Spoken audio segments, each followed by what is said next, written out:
and welcome back to English with Lucy. Today I'm going to be teaching you all of the ways that you can respond to thank you. Now, you're welcome or you are welcome is a perfectly valid way to respond to a thank you, but I think it's a little bit overused, especially by learners of English. It's completely natural. You find one way you like to say things and then you say it again and again and again. The purpose of this video is to expand your vocabulary bank so that you have many more options when somebody thanks you. So this video is going to be perfect for improving your vocabulary. Right, let's get started with the lesson. Let's begin with informal or casual phrases that you can use with your friends and family. The first one is "you're welcome," but let's expand on that a little bit. If you really want to emphasize that their thanks has been taken into consideration, you can say "you're very welcome." This is quite a British one, I think. For example, "Thank you so much for packing my shopping for me." "Oh, you're very welcome." Number 2, this one is slightly more American. It's "no problem." No problem. Bear in mind that the older generations seem to dislike this one. So keep that in your head if a slightly older person is thanking you. An example, "Thanks for the help today." "No problem, I enjoyed helping you."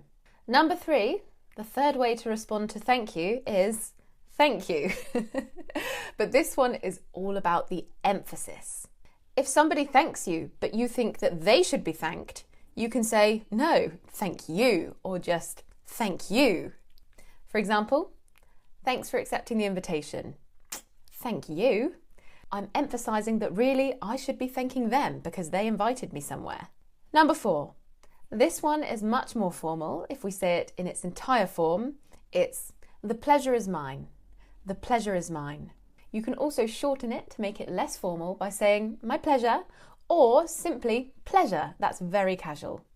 For example, "Thanks for taking the parcel in for me." "Pleasure." That's a short way of saying "it was my pleasure," or "the pleasure is mine," or "was mine." Number 5 is a very friendly one. Only use this with people you know well. It's "I know you'd do the same for me." For example, "I'd like to thank you for looking after my cat so well." The response, "I know you'd do the same for me. I know you'd look after my cat, so I looked after yours." Even Stevens. Number 6 is much more casual and it's slightly less heartfelt. You might say this if you don't really care, or if somebody is thanking you for doing something that you might not have wanted to do. But depending on the intonation and the tone of voice, it can also be quite warm. It's "that's all right." So I could say, "Thank you for picking me up from the station." I could say either "that's all right" or "that's all right." My tone of voice is telling you everything you need to know there. Number 7 is a very casual one. It's "no worries, no worries." In use, "Thanks for letting me know that my car alarm was going off." "No worries, I thought I'd better tell you." The next one is very British. It's quite self-deprecating. It's "don't mention it." For example, "Thank you so much for bringing the dessert." "Oh, don't mention it." It was a lot of effort to bring dessert probably, and they probably do want you to mention it, but we just say "don't mention it" because, it was nothing.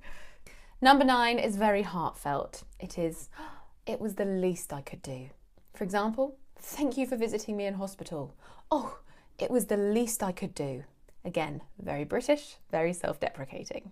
Number 10 is quite casual. It's "anytime."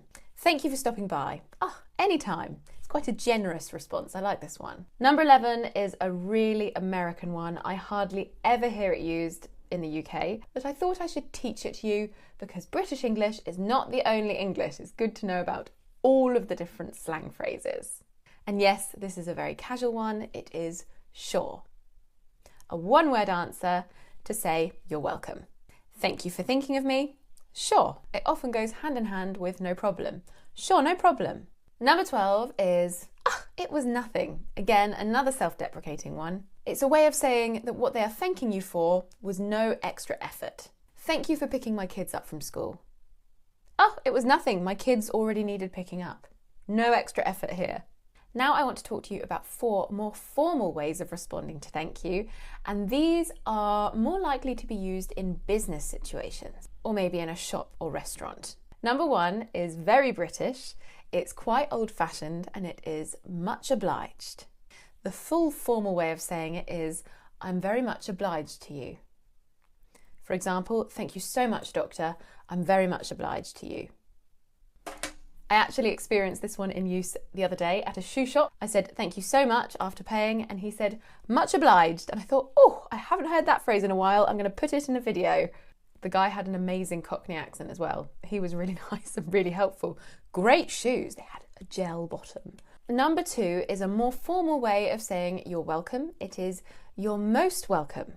Now this does sound very posh, so I wouldn't use it willy-nilly. Willy-nilly means without careful thought or planning.